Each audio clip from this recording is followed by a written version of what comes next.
السلام عليكم ورحمة الله وبركاته.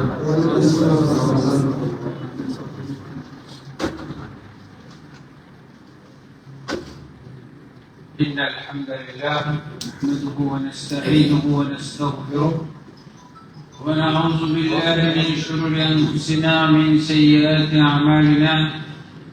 من يهده الله فلا مضل له ومن يضلل فلا هادي له، وأشهد أن لا إله إلا الله وحده لا شريك له، وأشهد أن محمدا عبده ورسوله.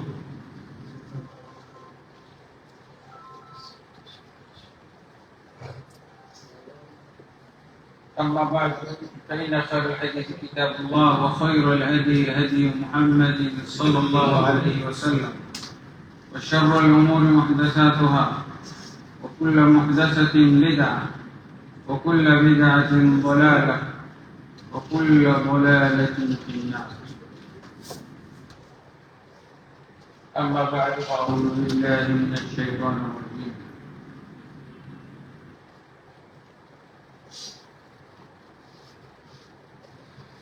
يا أيها الذين آمنوا ادخلوا في السلم كافة ولا تتبعوا خطوات الشيطان إنه لكم عدو مبين.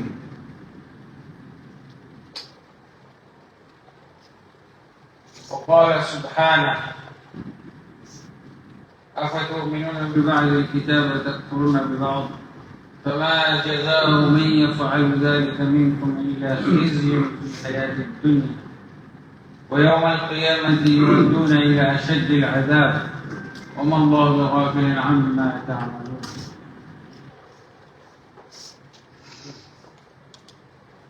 وقال النبي صلى الله عليه وسلم: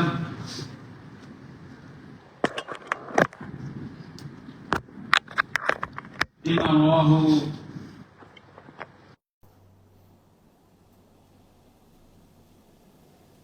عبد الله بن عمر في سنن ابن ماجه قال صلى الله عليه وسلم: وما لم تحكم أئمتهم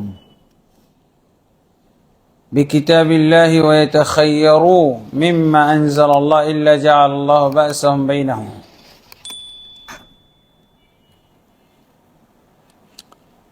وقال النبي صلى الله عليه وسلم: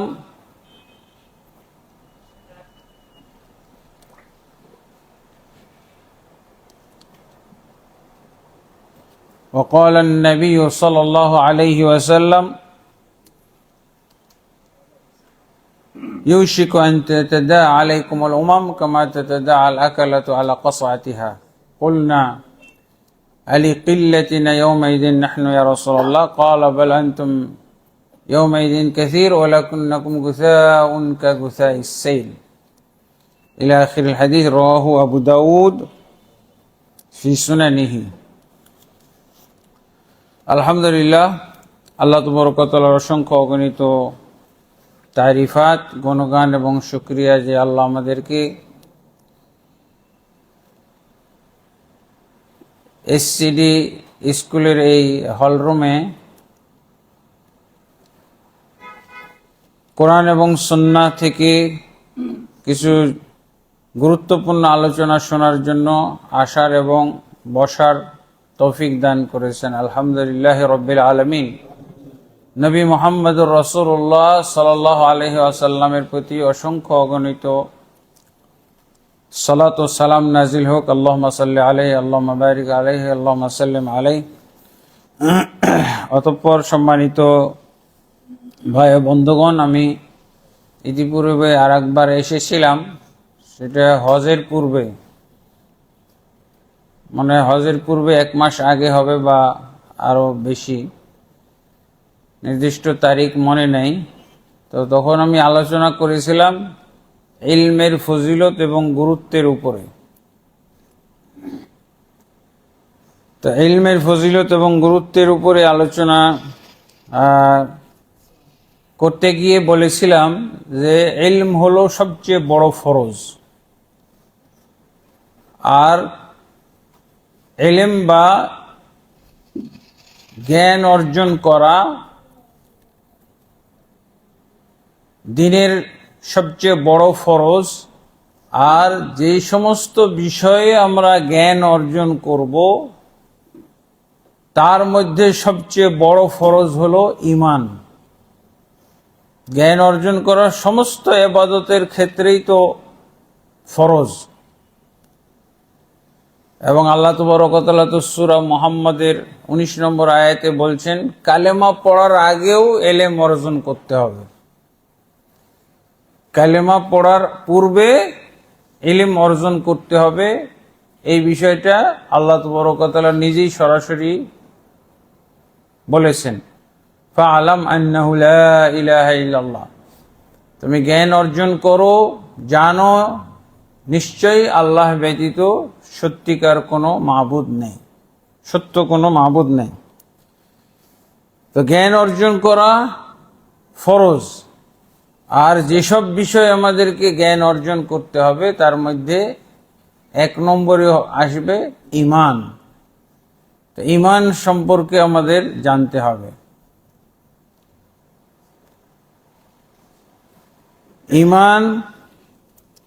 ঈমান বিষয়ে আলোচনার পূর্বে আমরা আজকে যেই শিরোনামটা দিতে চাচ্ছি সেটা হলো, আল্লাহ তাবারক ওয়া তাআলা কি ঈমানদারদের বিরুদ্ধে, মুমিনদের, মুসলিমদের বিরুদ্ধে যেতে পারেন?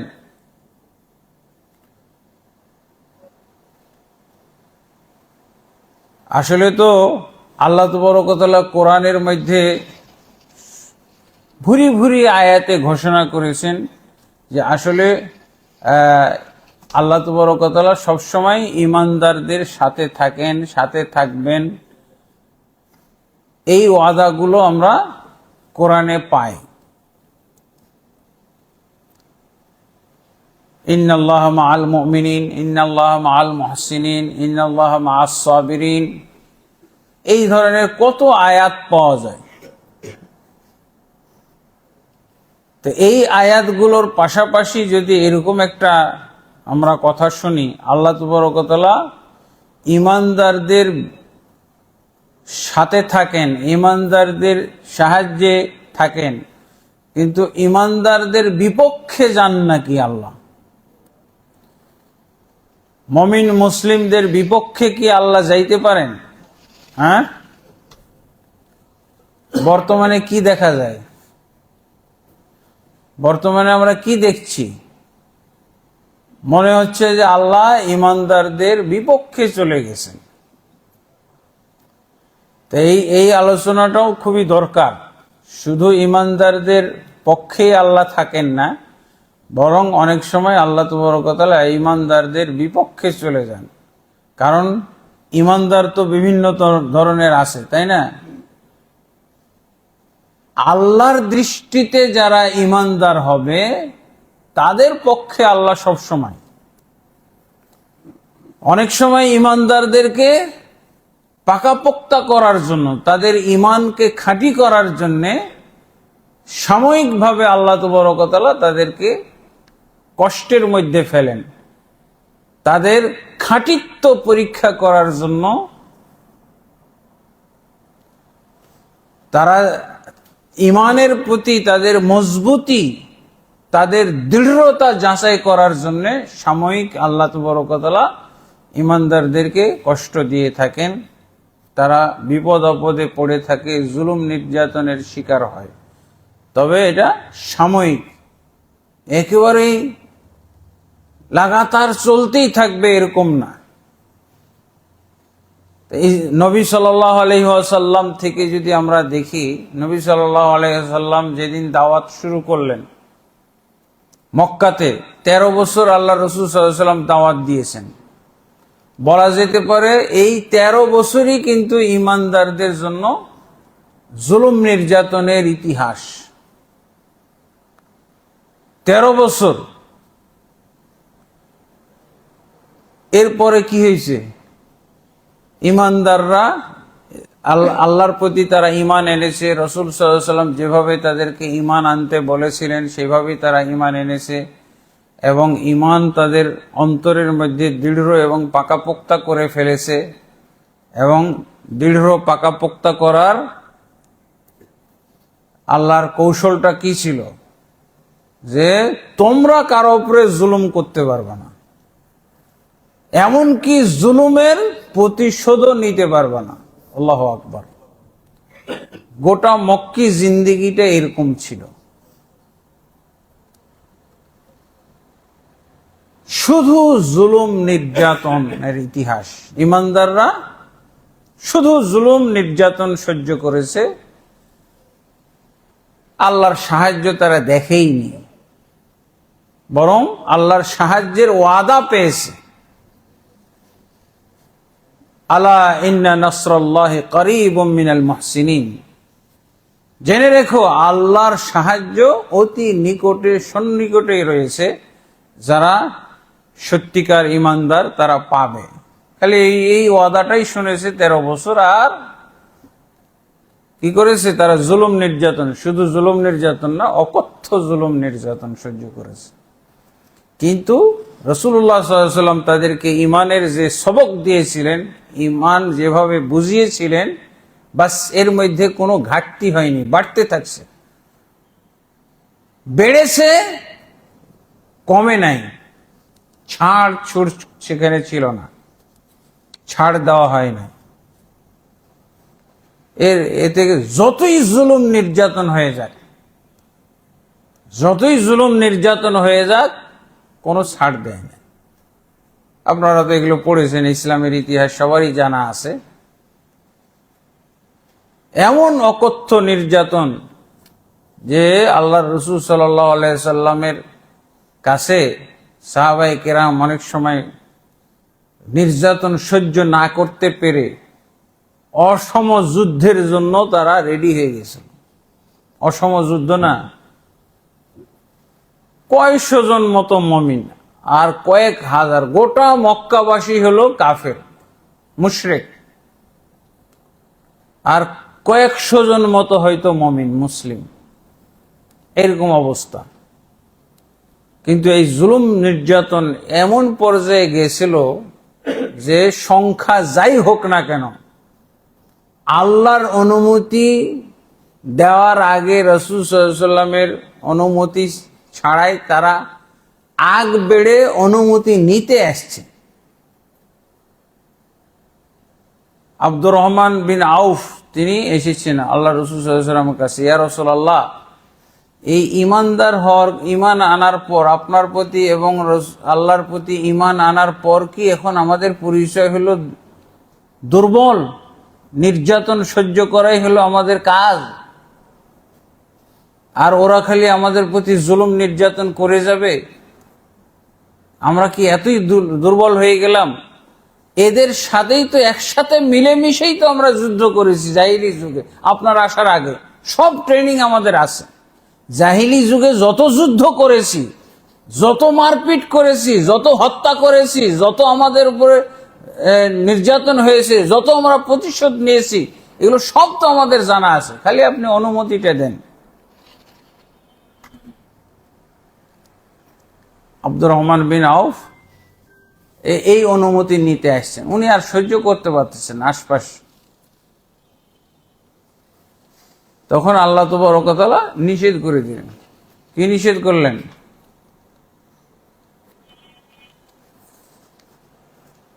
একেবারে কি জিহাদের আদেশ চাইতে আসছে, অনুমতি চাইতে আসছে, আর আল্লাহ রসুল সাল্লাল্লাহু আলাইহি ওয়াসাল্লাম পুরা নিষেধ করে দেন। আল্লাহ রসুল তো নিষেধ করেননি, সরাসরি আল্লাহর পক্ষ থেকে কোরআন নাজিল হয়ে গেল নিষেধের।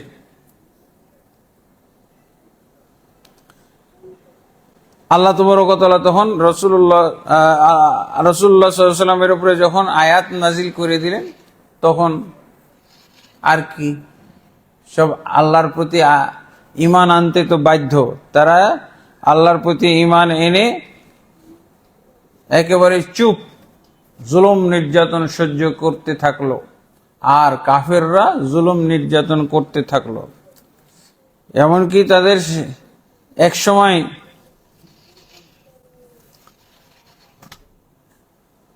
এক সময় তাদের জুলুম নির্যাতন সহ্য না করতে পেরে তারা কি করে হলো, হিজরত করে চলে গেল। আল্লাহ রাসূল সাল্লাল্লাহু আলাইহি ওয়াসাল্লামের অনুমতিতে হিজরত করলো আবিসিনিয়ায়, এরপরে কিছু লোক মদিনায়, এই দুই জায়গায় হিজরত করলো। কিন্তু ঈমান, যেই ঈমান তারা সংগ্রহ করেছিল রাসূল সাল্লাল্লাহু আলাইহি ওয়াসাল্লামের মাধ্যমে, রাসূল সাল্লাল্লাহু আলাইহি ওয়াসাল্লামের দাওয়াতে, সেই ঈমান থেকে বিন্দু মাত্র তারা ছাড় দেয় নাই। মক্কা ছেড়ে দিবে, পরিবার ছেড়ে দিবে, বাড়ি ছেড়ে দিবে, সহায় সম্পদ ছেড়ে দিবে, কিন্তু ঈমান ছাড়বে না। জীবন ছেড়ে দিবে, জীবনও ত্যাগ করবে। ত্যাগ করেছে না? বেলাল বিন আবি রবাহ এর প্রতি যে জুলুম নির্যাতন গুলো হচ্ছিল, বেলাল বিন আবি রবাহ কি করছিলেন?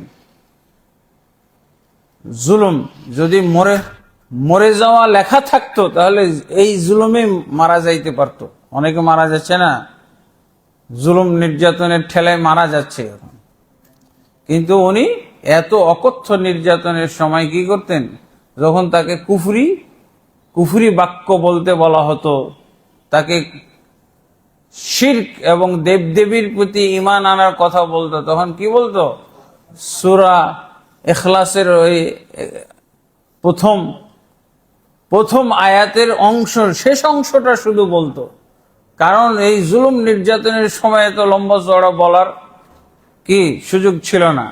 আহাদ, কুল হু আল্লাহু আহাদ, এই আহাদ শব্দটা উনি বলতেন। অকথ্য জুলুম নির্যাতন সব ধুয়ে মুছে শেষ হয়ে যেত আহাদ বললে, এবং এতে তার জুলুম সহ্য করা সহজ হয়ে যেত আহাদ বললে। কিন্তু তারা যেটা স্বীকার করাইতে চাইতো কুফরি এবং তাদের শিরক, আগে যে শিরক ছিল সেই শিরক স্বীকার করাইতে পারে না। এইরকম ঈমান রাসূলুল্লাহ সাল্লাল্লাহু আলাইহি ওয়াসাল্লাম 13 বছর যাবত এইরকম ঈমান গঠন করেছিলেন সাহাবায়ে কেরামের মধ্যে। মক্কা ছেড়ে দিয়েছেন, জন্মভূমি ছেড়ে দিয়েছেন, বাড়ি ছেড়ে দিয়েছেন, সয় সম্পদ ছেড়ে দিয়েছেন, আবিসিনিয়া চলে গেছে, মদিনায় চলে গেছে। এমনকি রাসূল সাল্লাল্লাহু আলাইহি ওয়াসাল্লাম নিজেও তো চলে গেলেন। আল্লাহ রাসূল সাল্লাল্লাহু আলাইহি ওয়াসাল্লাম কোন পরিস্থিতিতে গেছেন নিজে, তার ব্যাপারে চূড়ান্ত ফয়সালা যে আজ রাতেই তাকে হত্যা করব। হত্যা করার সিদ্ধান্ত হয়ে গেল মুহাম্মদ সাল্লাল্লাহু আলাইহি ওয়াসাল্লাম। তারপর মুহাম্মদ সাল্লাল্লাহু আলাইহি সাল্লাম, আপনারা তো জানেন, মুহাম্মদ সাল্লাল্লাহু আলাইহি সাল্লামকে যখন হত্যা করা হয়, সকালবেলা মিটিং হলো, সিদ্ধান্ত হলো যে আজ মধ্যরাতেই কার্যকর করা হবে যে সিদ্ধান্ত নেওয়া হলো। চূড়ান্ত সিদ্ধান্ত হলো যে মুহাম্মদ সাল্লাল্লাহু আলাইহি সাল্লামকে হত্যা করে ফেলা হবে। আর এই হত্যা করার কারণ কি? হত্যার এই সিদ্ধান্ত নেওয়ার কারণ হলো যে মক্কা খালি হয়ে গেল কেন? মক্কাতে আর সেই ইমানদার লোকগুলোকে দেখা যায় না, মুসলিমদেরকে দেখা যায় না। কি হলো, কোথায় গেল এরা সব? তো তারা এটা কি ভয়ঙ্কর একটা ষড়যন্ত্র মনে করলো। মুহাম্মদ সাল্লাল্লাহু আলাইহি ওয়াসাল্লাম একটা ভয়ঙ্কর ষড়যন্ত্র করে ফেলেছে, মানে সবকে মক্কা থেকে বিদায় করে কোথাও একত্রিত হইতেছে আমাদের বিরুদ্ধে, এটা তো হল বিশাল অশনি সংকেত। তবে মুহাম্মদ সাল্লাল্লাহু আলাইহি ওয়াসাল্লাম যেহেতু আমাদের হাতের নাগালে এখনো আছে, তারা যেই পরিকল্পনাই করুক না কেন, যেখানেই করুক না কেন, এই পরিকল্পনা সফল হবে না, তারা ঐক্যবদ্ধ হইতে পারবে না যদি মুহাম্মদ সাল্লাল্লাহু আলাইহি ওয়াসাল্লামকে আমরা হত্যা করে ফেলি। কারণ উনি তো নাটের গুরু। তোর মক্কা ছেড়ে গিয়ে যেখানেই এক ঐক্যবদ্ধ হোক, এই ঐক্যবদ্ধ হওয়াতে কোনো কাম হবে না যদি মুহাম্মদকে আমরা হত্যা করে ফেলি। এটা একটা দুশ্চিন্তার কারণ যে মক্কা খালি হয়ে গেল কেন। আমরা জানেন, ইতিহাসে তো এটা দেখছেন যে হ্যাঁ, মধ্যরাতে ঠিকই তারা আসছিল, বাড়ি ঘেরাও করছে, কিন্তু এরকম কোন লোক পাওয়া গেছিল মুহাম্মদ সাল্লাল্লাহু আলাইহি ওয়াসাল্লামকে প্রোটেস্ট দেওয়ার জন্য? কত সাহাবী উহুদের যুদ্ধে রাসূল সাল্লাল্লাহু আলাইহি ওয়াসাল্লামের এই দেহ মোবারকে আঘাত লাগতে দিবে না, এই জন্য মানব ঢাল হিসেবে দাঁড়িয়ে গেছিল কতজন, প্রায় 11 জন সাহাবী স্পটে লাশ হয়েছিল, শহীদ হয়ে গেছিলেন। কিন্তু মক্কাতে রসুল সাল্লাল্লাহু আলাইহি সাল্লামকে হত্যার জন্য সবাই একত্র হয়ে গেছে, সব মদ পান করতেছে, মজা করতেছে, আনন্দ ফুর্তি করতেছে, কিছুক্ষণের মধ্যে মোহাম্মদের লাশ নিয়ে আমরা খেলতামাশা করব, এই অবস্থা। কিন্তু কোন সাহাবী পাওয়া গেছে? কেউ আসে নাই। অল্প কিছু সাহাবী ছিলেন, যেমন আবু বকর রাদিয়াল্লাহু আনহুকে সঙ্গী বানাইছিলেন। হিজরত, মুহাম্মদ সাল্লাল্লাহু আলাইহি ওয়াসাল্লাম যেদিন হিজরত করবে সেদিন আবু বকর সাথে হবে, এই জন্য উনি যাই নাই একাকী। ওমর চলে গেছেন, আলী নাকি আবু বকর রাদিয়াল্লাহু আনহু রয়ে গেছেন, ওমর ওসমান দুইজনই চলে গেছেন, 4 খলিফার মধ্যে। অন্য সাহাবীরা সব চলে গেছে, কিন্তু মুহাম্মদ সাল্লাল্লাহু আলাইহি ওয়াসাল্লামকে প্রোটেস্ট দেওয়ার জন্য কোনো একজন মুসলিম পাওয়া যায় না ওই দিন। একচেটিয়া খালি ওরা আনন্দ ফুর্তি করতেছে। শুধুমাত্র কে আসলো? দেখা গেল যে তারা ইবলিস শয়তান আসলো। ইবলিস শয়তান এসে কি বলল যে তোমরা এই বাড়িতে এত ভিড় করো কেন? বলছে তুমি জানো না মুহাম্মদ সাল্লাল্লাহু আলাইহি ওয়াসাল্লামকে আজ মধ্যরাতেই তো হত্যা করব আমরা, সেজন্য সবাই একত্র হয়েছি। ইবলিস শয়তান তো ওই মিটিংয়েও ছিল, যে মিটিংয়ে সিদ্ধান্ত হয়। ও তো আবার রূপ চেহারা বদলায়। ও এসে বলতেছে, আরে পাগলের দল, মুহাম্মদ সাল্লাল্লাহু আলাইহি ওয়াসাল্লাম তো ঘরের মধ্যে নাই, কাকে তোমরা হত্যা করবে? ও তো নাই। যে না, আমরা ঢুকতে দেখছি, ঢুকতে দেখেই তো আমরা ঘেরাও করলাম। এরা মনে করছে যে মুহাম্মদ সাল্লাল্লাহু আলাইহি ওয়াসাল্লামের কোনো দালাল হবে, তারা আমাকে সে আমাদেরকে বিভ্রান্ত করতে চায়। আসলেও তো তাই। আল্লাহ তাবারক ওয়া তাআলা তো কৌশলে তাকে বের করে নিয়ে গেছেন। তো ওরা বিশ্বাস করতে চাচ্ছিল না। পরে ওই ইবলিস শয়তান একটা আলামত বলে দিল যে দেখো, তোমাদের সবার মাথা চেক করো তো। এই ঘটনাটা কিন্তু ইয়েতে আছে, আর রাহিকুল মাখতুমে আছে ঘটনাটা। তোমরা সবাই মাথা চেক করে দেখো তোমাদের চুলে ধুলাবালি পাওয়া যায় কিনা। সবার মাথায় দেখতেছে ধুলাবালি। তো বলছে যে তোমাদেরকে ধুলা ছিটিয়ে দিয়ে তোমাদের ভিতর দিয়ে মাছ দিয়ে সে বের হয়ে গেছে, তোমরা টের পাওনি। তা আবার অনেকেই দেখে ওই যে বাসা, আল্লাহ রসুলের বাসা তো আর এরকম পাকা বিল্ডিং এর বাসা ছিল না, মানে খুঁটির সাইড দিয়ে দেখা যাচ্ছে বাসার ভিতরেও দেখা যাচ্ছে এই যে মুহাম্মদ সাল্লাল্লাহু আলাইহি ওয়াসাল্লাম খাটে শুয়ে আছে। আসলে তো খাটে শুয়ে আছে আলী রাদিয়াল্লাহু আনহু।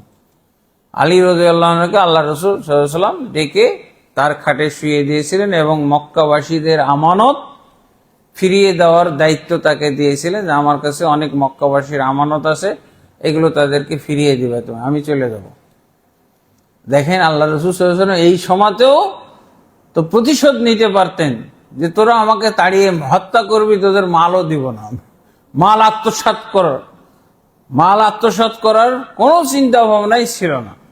বরং এই মালগুলো যদিও কাফেরের মাল, শত্রুদের মাল, কিন্তু এগুলো আমানতের সাথে পৌঁছে দেওয়ার জন্য আলী রাদিয়াল্লাহু আনহুকে তার স্থানে শোয়াই রাখছে, যাতে করে মুহাম্মদ সাল্লাল্লাহু আলাইহি ওয়াসাল্লামকে তারা খুঁজতেন না খুঁজে, বা রাত্রে তারা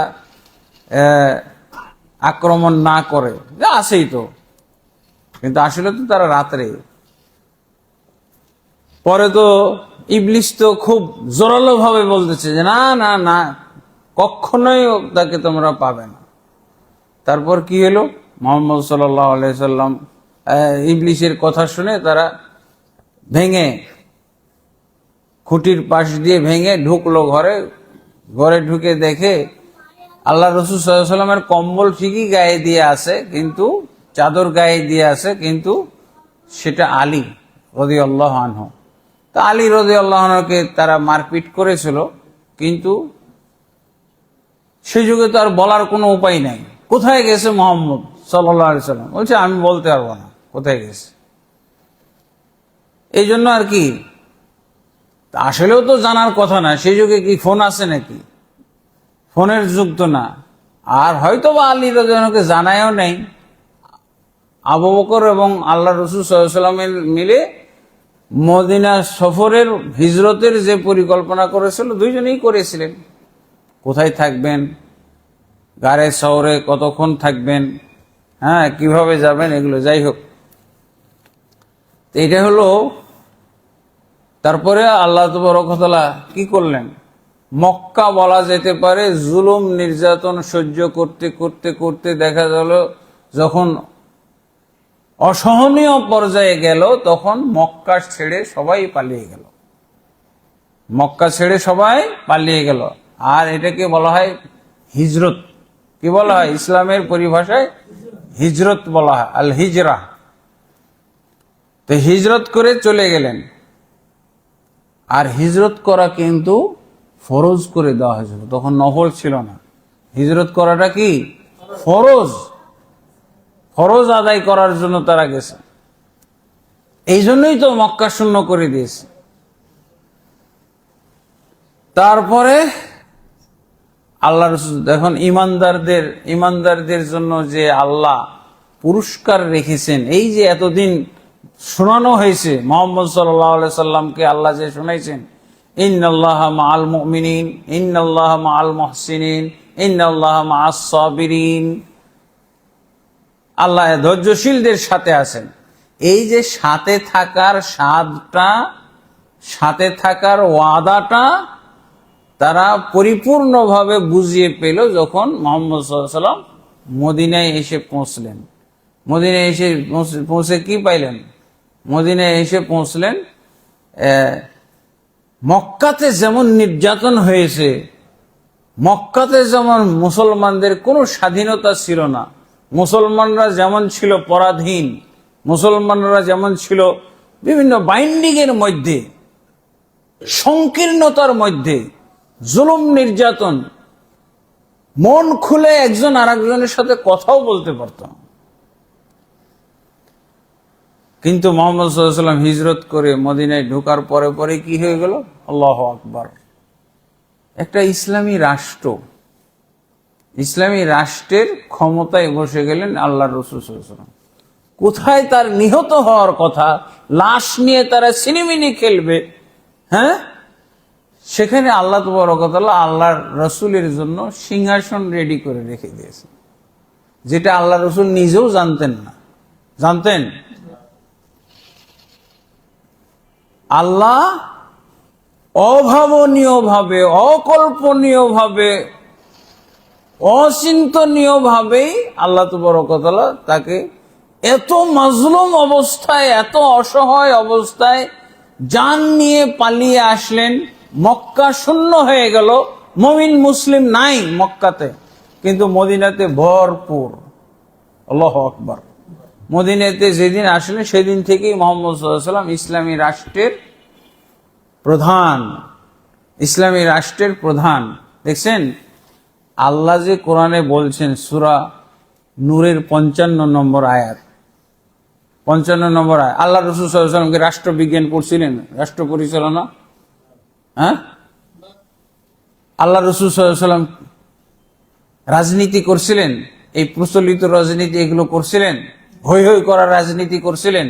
খালি ঈমান চর্চা করছেন, ঈমান চর্চা করেছেন আর আমল করেছেন। ঈমান অনুযায়ী,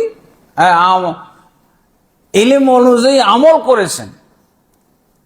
আল্লাহ রাসূল সাল্লাল্লাহু আলাইহি ওয়াসাল্লাম তো এটাও কখন শুধু আল্লাহর ওয়াদাগুলো আল্লাহ তিনি পড়তেন, শুনতেন।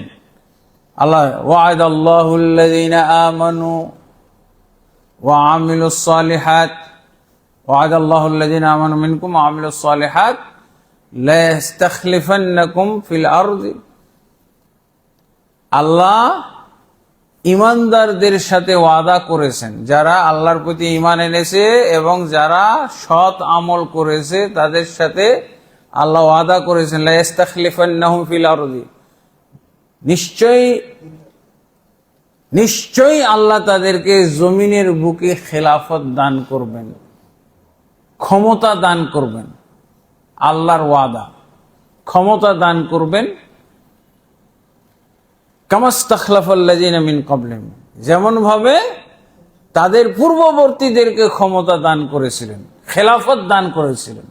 আমরা খেলাফত করি না? খেলাফতেরও পূর্ব শর্ত হলো ইমানদার হইতে হবে, সৎ আমলকারী হইতে হবে। ইমানদার আর সৎ আমল দুইটাই কঠিন জিনিস। ইমান আনা আর সৎ আমল করা। আল্লাহ কিন্তু এই তো সূরা নূরের আয়াতটা তো অনেক লম্বা, বড় আয়াত। তারপরে ওয়ালা ইউমাক্কিনান্না লাহুম দীনাহুমুল্লাযী ইরতাদা লাহুম, এবং অবশ্যই অবশ্যই আল্লাহ তোমাদের দ্বীনকে তিনি কায়েম করে দিবেন। এটা হলো আল্লাহর কাম। আল্লাহর কাম হলো আল্লাহ দ্বীন কায়েম করে দিবেন। কাদেরকে? যারা ইমানদার, যারা সৎ আমল করবে, তাদেরকে ক্ষমতা দিবেন এবং দ্বীন কায়েম উনি করে দিবেন। দিন কায়েম এটা আল্লাহর করে দেওয়া না। মোহাম্মদ সাল্লাল্লাহু আলাইহি ওয়াসাল্লাম জানতেন যে মদিনায় পৌঁছলে উনি ক্ষমতায় বসে যাবে? জানতেন মোহাম্মদ সাল্লাল্লাহু আলাইহি ওয়াসাল্লাম? এটা কি 100% আল্লাহর দেওয়া না? মোহাম্মদ সাল্লাল্লাহু আলাইহি ওয়াসাল্লামের কি শক্তি খাটাইছে, কি কৌশল খাটাইছে, কোন রাজনীতি করছে? কিছু করছে? ওনার রাজনীতি একটাই, জানেও না যে এটার ফলাফল, কিন্তু উনি জানতেন যে এটা অবশ্যই ঘটবে। যেহেতু আল্লাহ বলছেন, আল্লাহ ওয়াদা করেছেন, তো অবশ্যই এটা ঘটবে। এইটা বিশ্বাস ছিল রাসূলুল্লাহ সাল্লাল্লাহু আলাইহি ওয়াসাল্লামের। তারপরে আল্লাহ কি বলছেন? ওয়ালা ইউবাদদিলান্নাহুম মিন বা'দি খাউফিহিম আমনা, তারপরে তাদের ভয় ভীতির পর আল্লাহ তাবারক ওয়া তাআলা তাদেরকে নিরাপত্তা দান করবেন। ভয় ভীতিও চলে যাবে, আতঙ্ক চলে যাবে, কাফের মুশরিকদের আতঙ্কটাও চলে যাবে। তারপরে শুধু তাদের জন্য নিরাপত্তা থাকবে, নিরাপদে তারা থাকবে। তারপরে আয়াতের শেষে আবার কি বলছেন? ইয়াবুদুনানি ওয়ালা ইউশরিকুনা বি শাইআ, তারা আল্লাহর ইবাদত করবে, আল্লাহর সাথে কাউকে শরীক করবে না। এই তো সূরা নূরের 55 নম্বর আয়াতের কথা। আর সূরা আলে ইমরানের মধ্যে কি বলছেন? সূরা আলে ইমরানের মধ্যে আরো সংক্ষিপ্ত করে বলছেন। কি বলছেন? সূরা আলে ইমরানের 139 নম্বর আয়াতে আল্লাহ বলছেন, ওয়ালা তাহিনু ওয়ালা তাহজানু ওয়া আনতুমুল আ'লাউনা ইন কুনতুম মুমিনিন, খবরদার তোমরা দুর্বল হবে না। আল্লাহ নিষেধ করেছেন, ওয়ালা তাহিনু, খবরদার তোমরা নিজেদেরকে দুর্বল ভাবতে পারবে না। দেখছেন, দুর্বল ভাবা নিষেধ করে দিয়েছেন। যারা মুমিন মুসলিম হবে তাদেরকে আল্লাহ নিষেধাজ্ঞা আরোপ করেন। কি আর নিষেধাজ্ঞা আরোপ করলেন? যে নিজেদেরকে তোমরা দুর্বল ভাবতে পারবে না। আমরা কি ভাবতেছি? মুসলমানদের এখন পরিচয়টা কি? দুর্বল ভাবা। দেশেও দুর্বল, বিদেশের কাছেও দুর্বল। ইন্ডিয়া কখন যে দখল করে নিবে, খালি তসবিহ টিপতেছি আমরা, আল্লাহ বাঁচাও, আল্লাহ বাঁচাও, আল্লাহ বাঁচাও। আর দেশেও আমরা দুর্বল। কাকে কখন জঙ্গি বলে ধরে নিয়ে যায় তার ঠিক ঠিকানা নেই। আল্লাহ নিষেধ করে দিচ্ছেন, তোমরা যদি ঈমান এনে থাকো আর সৎ আমল করে থাকো, খবরদার নিজেদেরকে দুর্বল ভাবতে পারবে না। পারবো আমরা আল্লাহর এই নিষেধাজ্ঞা ঠিক রাখতে? দুর্বল ভাবতে পারবে না, আল্লাহ নিষেধ করে দিয়েছেন। ওয়ালা তাহজানু, খবরদার দুশ্চিন্তা করবে না। দুইটা নিষেধাজ্ঞা। কেন? আনতুমুল আ'লাউনা, তোমরাই বিজয়ী জাতি, ইন কুনতুম মুমিনিন, তোমরা যদি মুমিন হয়ে যাও, তোমরাকে বিজয়ী জাতি তো আমি করে দেব। বিজয়ী জাতি হিসেবে প্রতিষ্ঠিত করা আমার দায়িত্ব। আর তোমাদের দায়িত্ব কি? তোমাদের দায়িত্ব হলো ঈমান আনা। শেষ। এখানে একটাই কথা, সূরা নূরের মধ্যে ব্যাখ্যা সহ, ঈমানের পর আমলে সালেহ করতে হবে, ইবাদত করতে হবে, শিরক করা যাবে না।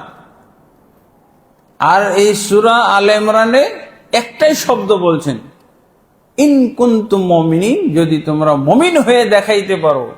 কিন্তু মুমিনটা কিভাবে হবেন? আজকের তো আলোচনা এই যে আমাদের ঈমান কি এটা জানতে হবে, আর মুমিন কাকে বলা হয় এইটা আমাদের জানলেই যথেষ্ট। আল্লাহ তো সূরা আলে ইমরানের 139 নম্বর আয়াতে খালি মুমিনই হইতে বলছেন।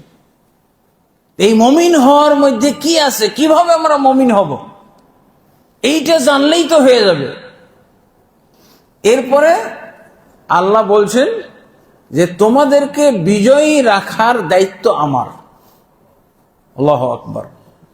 তো ঈমানের আহলুস সুন্নাহ ওয়াল জামাতের দৃষ্টিতে ঈমানের ক্ষেত্র হলো ঈমান, ঈমানের সংজ্ঞা হলো যেই ঈমানের মাধ্যমে আমরা আল্লাহর কাছ থেকে বিজয়ী পাব। আল্লাহ তাবারক ওয়া তাআলা আমাদেরকে সাহায্য করবেন দুনিয়াতে। ঈমানের মাধ্যমে তো দুনিয়া এবং আখিরাত উভয় জগতে আল্লাহ আমাদেরকে বিজয় করতে চেয়েছেন। আখিরাতের বিজয়টা কি? আখিরাতের বিজয় হলো জান্নাহ। আল্লাহ রাসূল কি বলছেন? মান ক্বালা লা ইলাহা ইল্লাল্লাহ দাখালাল জান্নাহ, যে ব্যক্তি লা ইলাহা পড়বে সে জান্নাতে যাবে। মান শাহিদা লা ইলাহা ইল্লাল্লাহ দাখালাল জান্নাহ, যে ব্যক্তি সাক্ষ্য দিবে এই মর্মে যে আল্লাহ ব্যতীত সত্য কোনো মাবুদ নাই, সেই জান্নাতে যাবে, অবশ্যই সেই জান্নাতে যাবে। তাহলে দুনিয়ার বিজয় এটা না, আখিরাতের বিজয় হয়ে গেল। আর দুনিয়ার বিজয় হলো আল্লাহ বলছেন আলাউনা আনতুমুল আলাউনা, তোমরাই বিজয়ী জাতি যদি ইমানদার হয়ে যাও। আমরা তো দেখলাম এই আয়াত যারা আমল করলো, এই আয়াত যারা বিশ্বাস করে আমল করেছে, মক্কা শূন্য আমাদের দৃষ্টিতে কি? আমাদের দৃষ্টিতে মক্কা শূন্য মানে আমরা তো হেরে গেলাম, হাই হাই হাই হাই। আমরাও কিন্তু এইভাবে হাই হাই করতেছি যে এই আমরা তো শেষ হয়ে গেলাম, আমরা তো বাংলাদেশে শেষ হয়ে গেলাম, আমরা তো সংখ্যালঘু হয়ে গেলাম। আমরা এরকম করতেছি না? আমাদেরকে তো শেষ করে ফেলবে, এই সেকুলাররা আমাদেরকে শেষ করে ফেলবে, এই রাষ্ট্র আমাদেরকে শেষ করে ফেলবে, এই ভয়গুলো তো আমরাও করি। তা আল্লাহ তাবারক ওয়া তাআলা আমাদেরকে তো ভয় করতে নিষেধ করে দিয়েছেন, তো আমরা ভয় করবো না, খালি ঈমানটা যথাযথভাবে বুঝে শুনে ঈমান আনো। আর সূরা নূর হলো তার ব্যাখ্যা। ঈমান আনতে হবে, আর ঈমান আনার সাথে সাথে আমলে সালেহ, সৎ আমল করতে হবে। আর এরপরে আরো ব্যাখ্যা হলো আল্লাহর ইবাদত করবে, তার সাথে কাউকে শরীক করবে না। এই কথাগুলোই হলো ঈমানের আসল কথা। আল্লাহ তাবারক ওয়া তাআলা সূরা মুহাম্মদে এই জন্যই বলছেন ফাআলাম আন্নাহু লা ইলাহা ইল্লাল্লাহ, তুমি জ্ঞান অর্জন করো নিশ্চয়ই আল্লাহ ব্যতীত সত্য কোনো মাবুদ নেই। তো ঈমানের আহলুস সুন্নাহ ওয়াল জামাতের দৃষ্টিতে ঈমানের তারিফ বা ঈমানের সংজ্ঞা হলো আল্লাহকে, তার রাসূলকে এবং ইসলামের যে রোকনগুলো আছে এগুলোকে অন্তরে আগে বিশ্বাস করতে হবে। অন্তরে কি করব? বিশ্বাস করব। তারপরে মুখে প্রকাশ করব। আল্লাহ রাসূল সাল্লাল্লাহু আলাইহি ওয়াসাল্লাম তো এক সময় মুখে প্রকাশ করতেন শুধু লা ইলাহা ইল্লাল্লাহ। 4টা রুকন ফরজই হয় নাই তখন। আর এখন কি হয়েছে? 4টা রুকনই ফরজ হয়ে গেছে না? এই জন্য শুধু লা ইলাহা ইল্লাল্লাহ। লা ইলাহা ইল্লাল্লাহর মধ্যে কি আছে পয়েন্ট? আল্লাহর প্রতি ঈমান, রাসূলের প্রতি ঈমান।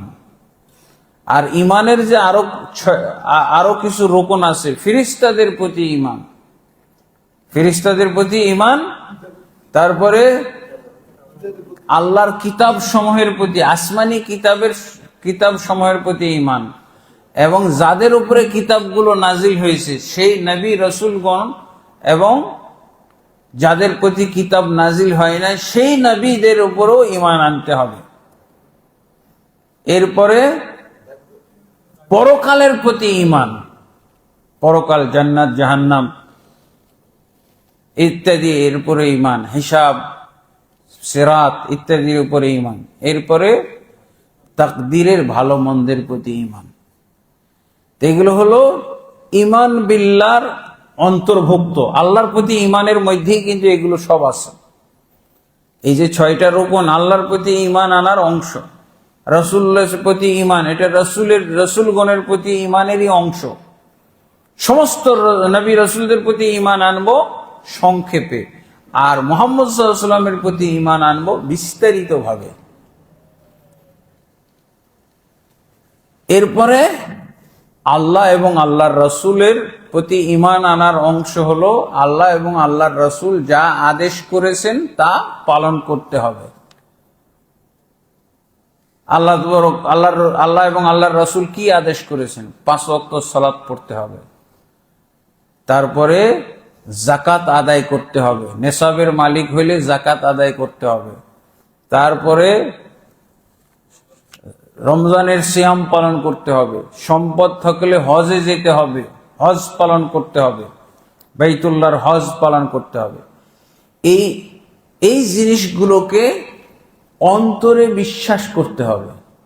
আমাকে সালাত পড়তে হবে, সালাত পড়াটা ফরজ, বাধ্যতামূলক। এটা কোথায় বিশ্বাস করব? অন্তরে আগে বিশ্বাস করব। এরপর কি করব? মুখেও এটা ঘোষণা দিব, মুখে স্বীকার করব, আর আমলে বাস্তবায়ন করব। এগুলো হলো আহলুস সুন্নাহ ওয়াল জামাতের দৃষ্টিতে ঈমান।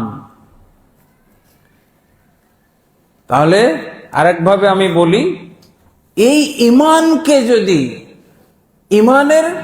তাহলে ঈমানের এই পয়েন্টগুলো আমি 3 জায়গায় বাস্তবায়ন করার দায়িত্ব আমার উপরে।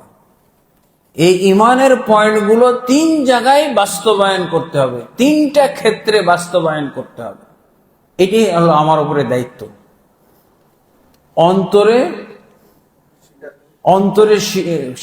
অন্তরে বিশ্বাস করা, 3টা ক্ষেত্রে এই ঈমান ইসলাম কায়েম করতে হবে। আমার এত দূরে যাইতে হবে না, বুঝেছেন? দূরে যাইতে হবে না। আল্লাহ তাবারক ওয়া তাআলা আমাদেরকে তাহলে ঈমান কায়েম, ইসলাম কায়েম করার 3টা ক্ষেত্র দিয়েছেন, বেশি দেননি। মোট 4টা ক্ষেত্র, 3টা ক্ষেত্র বান্দার দায়িত্বে দিয়েছেন। একটা হলো ঈমান কায়েম করতে হবে অন্তরে,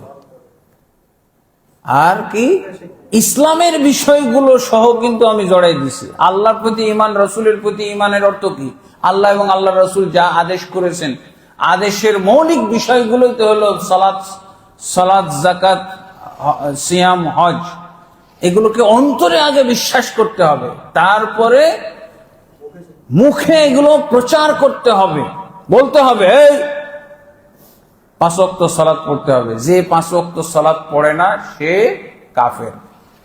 এইভাবে দাওয়াতটা দিতে হবে। সালাতের দাওয়াত আমাদের দেশে হয় না, সালাতের দাওয়াত, নামাজের দাওয়াত আমাদের দেশে হয় না বললেই চলে। কিভাবে বলতে হবে? সালাত পড়া ফরজ, সালাত আল্লাহর নির্দেশ, রাসূলের নির্দেশ পালন করা ফরজ। যে এই সালাত পড়বে না সে কাফের। এবার কমপ্লিট হইল। এখন আমরা দাওয়াত দিছি সালাত আল্লাহর ফরজ, তবে সালাত না পড়লো মুসলমান। তো কে নামাজ পড়তে আসবে বলেন? এইটা দাওয়াতই হলো না, এটা ফালতু দাওয়াত। ইসলামের এটা কোনো দাওয়াতই না। আমাদের দেশে দাওয়াতের মাধ্যমে যে দিন কায়েম হয়েছে মদিনাতে, হ্যাঁ, দাওয়াতের মাধ্যমে আপনার দিন কায়েম হবে। তো সালাত তো হলো দিনের খুঁটি, দিনের খুঁটি না, ইসলামের খুঁটি না? তো খুঁটি ছাড়া কিভাবে আপনি কল্পনা করেন দিন কায়েম করার? এগুলো ফালতু কথা না। দাওয়াতটাই তো নাই আমাদের দেশে, যথাযথ দাওয়াত নাই, ইসলামের দাওয়াত নাই। সালাত ত্যাগকারী কাফের, আর সালাত ত্যাগকারীর শাস্তি হলো মৃত্যুদণ্ড। সালাত ত্যাগকারীর সম্পদ তার থাকবে না, ইসলাম এবং মুসলিমদের সম্পদ। সালাত ত্যাগকারীর বাসস্থান হলো কবরস্থান। এগুলো হলো দাওয়াত। তাহলে না সালাত কায়েম হবে, না হলে কিভাবে এই 90-93% মুসলিম অধ্যুষিত দেশে 98% বেনামাজি থাকে কিভাবে? হ্যাঁ, দাওয়াতই তো নাই, দাওয়াত দিচ্ছে না, না ইমানের দাওয়াত আছে। আমাকে ইমানের দাওয়াত, ইসলামের দাওয়াত দিতে বলা হয়েছে, আমার ক্ষেত্র উল্লেখ করে দেওয়া, তিনটা ক্ষেত্রে আমি দিন কায়েম করব। আর এই তিনটা ক্ষেত্র খুবই সহজ।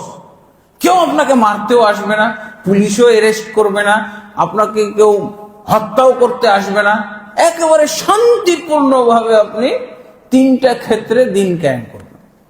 অন্তরে বিশ্বাস করবেন, আর মুখে স্বীকার করবেন, ঘোষণা দিবেন, দাওয়াত দিবেন। এই মুখের কথায় এতগুলো আছে। দাওয়াত দিবেন আপনি, দাওয়াত কি দিয়ে দিবেন? আপনি মুখ দিয়ে দিতে হবে। রাসূল সাল্লাল্লাহু আলাইহি ওয়াসাল্লাম কি দিয়ে দাওয়াত দিতেন? মুখ দিয়ে দিতেন না, মুখের ভাষণ দিতে হবে।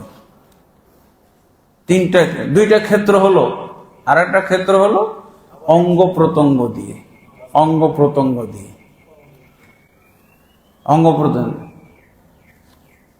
তাহলে এই আপনার 3.5 হাত বডি, এই যে কতগুলো স্কলারকে আমরা বলতে শুনি না, এই কথার ব্যাখ্যা এটা। বিশেষভাবে যে এই উক্তিটা মুখ দিয়ে বের হয়েছিল হাসানুল বান্না, ইখওয়ানুল মুসলিমিন, মিশরের ইখওয়ানুল মুসলিমিন। উনি আলেম মানুষ, বুঝেছেন? ওনার লেখা একটা খুব গুরুত্বপূর্ণ এবং বিশ্ববিখ্যাত একটা কিতাব আছে, ফিকহুস সুন্নাহ।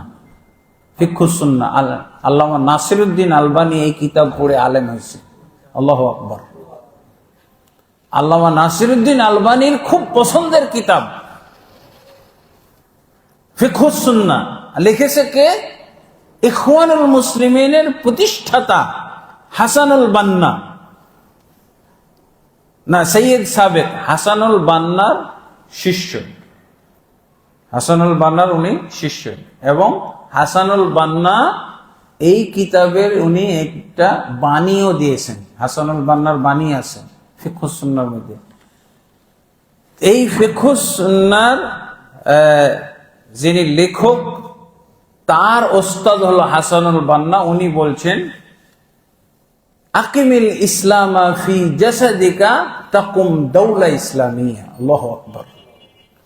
তুমি তোমার 3.5 হাত বডিতে ইসলাম কায়েম করো, তোমার দেশে অটোমেটিকলি ইসলাম কায়েম হবে, আর কোনো চিন্তা করতে হবে না। কিভাবে? ওইটা নিয়ে আমি ব্যাখ্যা দিলাম। আল্লামা নাসিরউদ্দিন আলবানী সহ অনেক আলেম কিন্তু এগুলো কোট করে। কথাটা খুবই মূল্যবান, একেবারে কি বলে স্বর্ণাক্ষরে লিখে রাখার মতো কথা, কিন্তু এই কথাটা কেউ মূল্যায়ন করে না।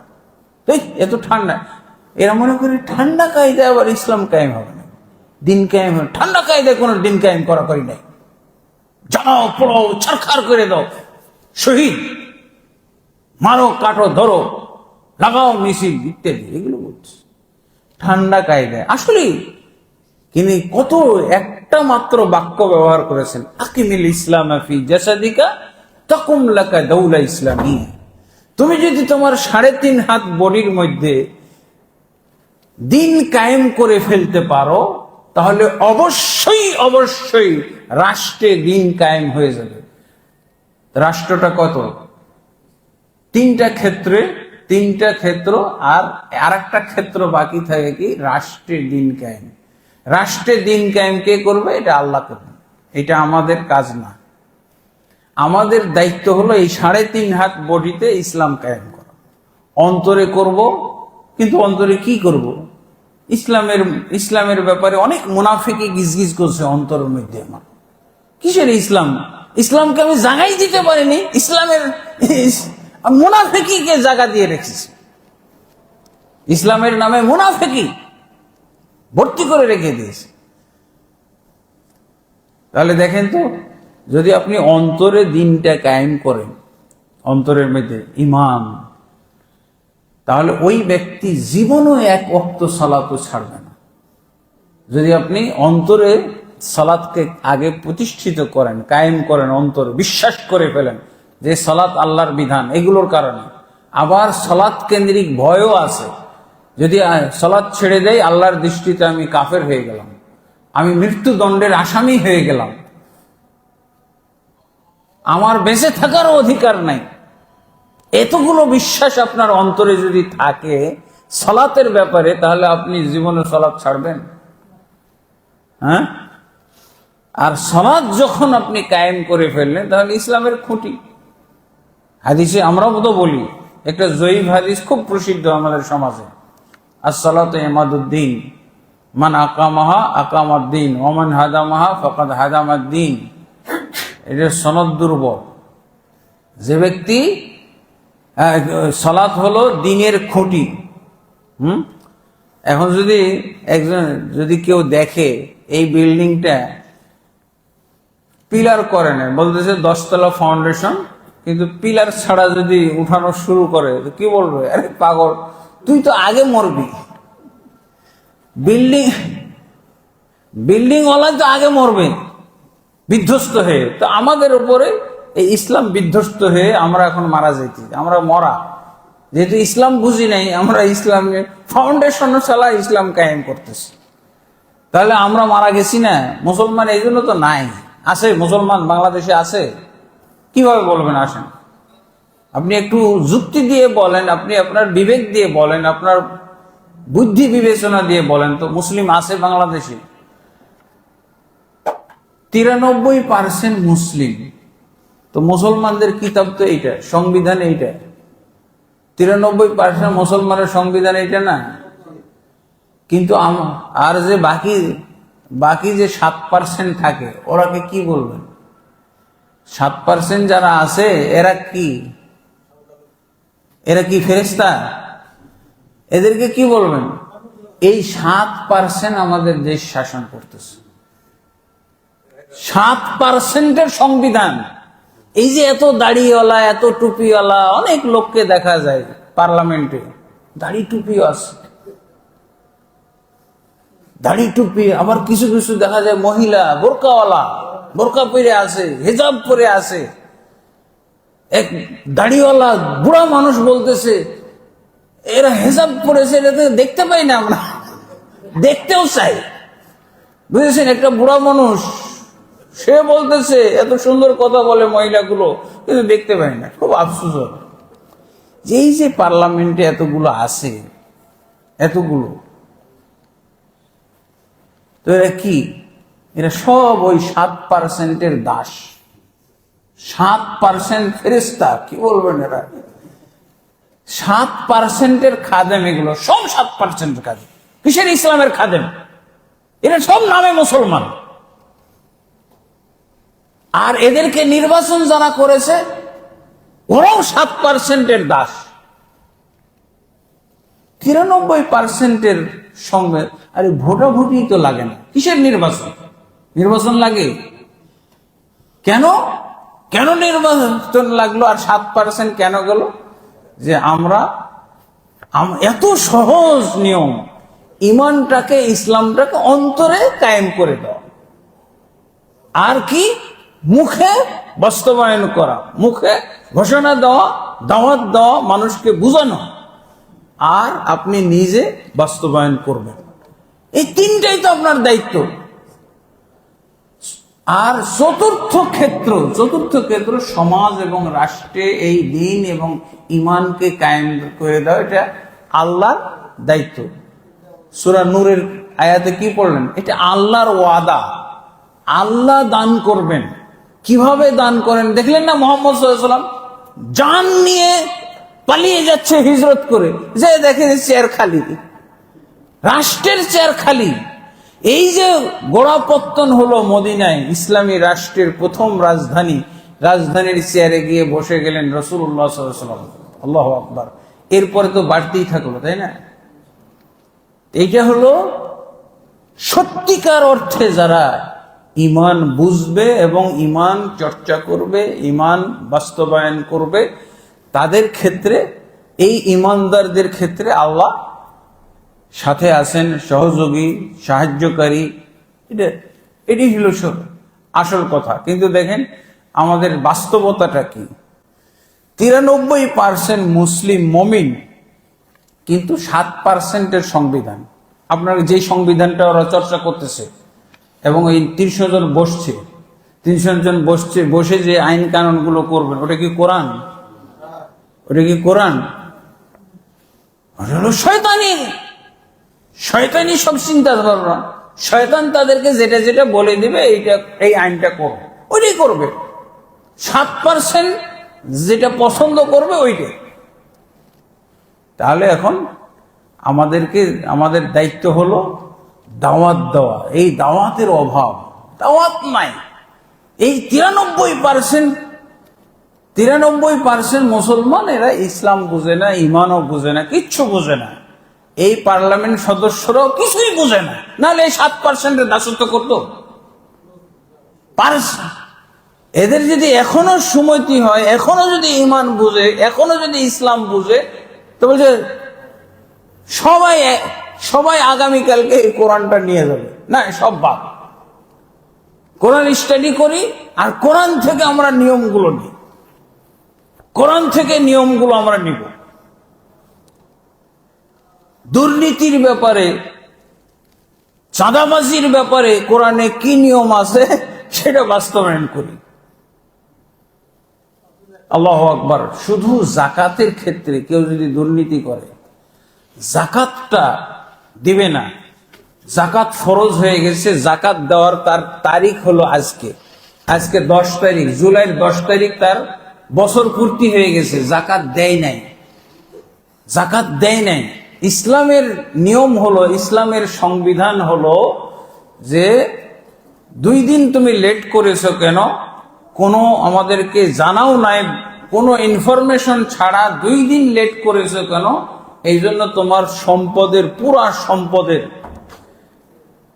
হিসাব নিকাশ করে তারপরে অর্ধেকটা বাজেয়াপ্ত করে নেওয়া হবে। শাস্তি এটা, অর্ধেক বাজেয়াপ্ত করে বাকি অর্ধেকের জাকাত আদায় করা হবে।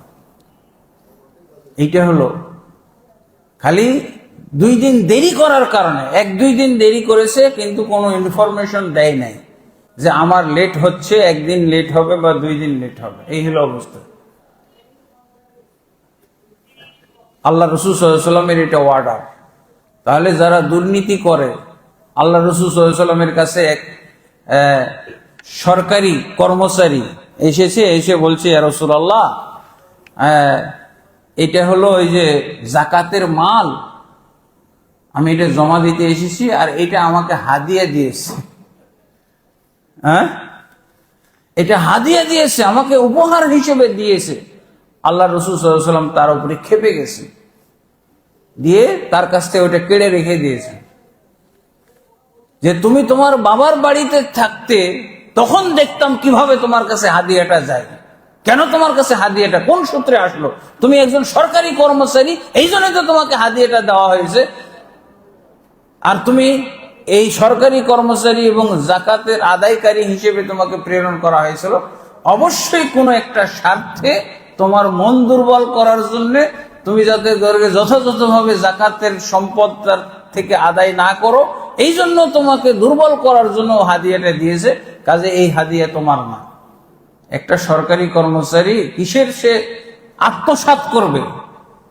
একটা উপহারও গ্রহণ করতে পারবে না। কেউ যদি একটা উপহার দেয় তাহলে সেই উপহার ফেরত দিতে হবে, সরকারি কোষাগারে তাকে ফেরত দিতে হবে। এগুলো হলো তাহলে আমরা ইমান, ইসলাম, এই যে সংক্ষিপ্ত ছোট্ট কথাটা যে তোমরা 3.5 হাত বডির মধ্যে যদি ইসলামটা কায়েম করতে পারো, ইমান কায়েম করতে পারো, গোটা সমাজ এবং রাষ্ট্রে আল্লাহ তোমাদের জন্য দিন কায়েম। এই জন্য আল্লাহ কোনো দায়িত্ব দেয় নাই। মুসলমানদের উপরে দায়িত্ব দিয়েছেন কিসের? এই যে 3টা ক্ষেত্রে তোমরা দিন কায়েম করে দাও, ইমানটাকে কায়েম করে দাও, 4র্থ ক্ষেত্রটা আমার উপরে ছেড়ে দাও। আল্লাহ বলছেন না, আনতুমুল আলাউনা, তোমরাই বিজয়ী জাতি যদি মুমিন হয়ে যাও। আল্লাহু আকবার। কল্পনা করা যায় এই যে মদিনার থেকে কিছু ছোট্ট একটা বাহিনী বের হয়েছিল, হলো কি টার্গেট কি রোম এবং পারস্য, দুইটা বাহিনী। মদিনা শহরটা এখনো ঢাকা শহরের সমানও না, হয়তো উত্তরার সমান হবে। গোটা মদিনা শহর এখন শুধু উত্তরার সমান হবে। তা রসুলের যুগে কত বড় ছিল, কয় হাজার লোক ছিল। তো এই মদিনার থেকে আল্লাহ রসুল দুইটা না ওমর ইবনে খাত্তাব রাদিয়াল্লাহু আনহু দুইটা বাহিনী প্রেরণ করে, একটা হলো রোম এবং একটা পারস্য। এবং ওমর ইবনে খাত্তাব রাদিয়াল্লাহু আনহু কেন সাহস পাইলেন যে রাসূলুল্লাহ সাল্লাল্লাহু আলাইহি ওয়াসাল্লাম অনেক আগেই ভবিষ্যৎবাণী করে গেছেন রোম এবং পারস্য উম্মতের অধীনস্থ হবে, উম্মত বিজয় লাভ করবে, এই দুইটি সাম্রাজ্য ধ্বংস হয়ে যাবে মুসলমানদের উম্মতের হাতে। এটা আল্লাহ রাসূল সাল্লাল্লাহু আলাইহি ওয়াসাল্লাম বিশ্বাস করেছিলেন, আল্লাহ রাসূল সাল্লাল্লাহু আলাইহি ওয়াসাল্লাম ভবিষ্যৎবাণী করেছেন। তো ওমর ইবনে খাত্তাব জানে যে আল্লাহ রসুলের কথা মিথ্যা হইতে পারে না, রোম এবং পারস্য পাঠাই দিলেন, যাও রোম এবং পারস্য তোমরা দখল করো। চলে গেলেন, বিজয় হয়েছিল। ওরা তো টিটকারি করতেছিল মদিনার এই ছোট্ট বাহিনী দেখে, অল্প সংখ্যক বাহিনী দেখে টিটকারি করতেছে।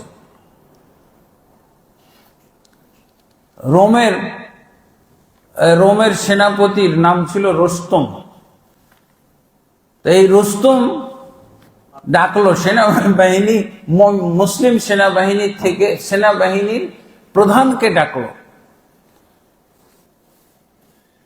সেনাবাহিনীর প্রধান মনে হয় আবু ওবাইদা ইবনে জাররাহ উনি ছিলেন, তাকে ডেকে পাঠালো। সেনাবাহিনীর প্রধান গেল না। আমি কেন যাব? একজন ছোট মোটো সৈনিককে পাঠায়। কাকে পাঠাইলো?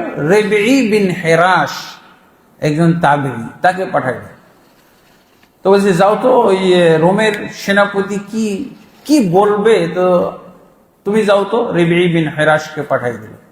রেবিঈ বিন হেরাস চলে যাচ্ছেন।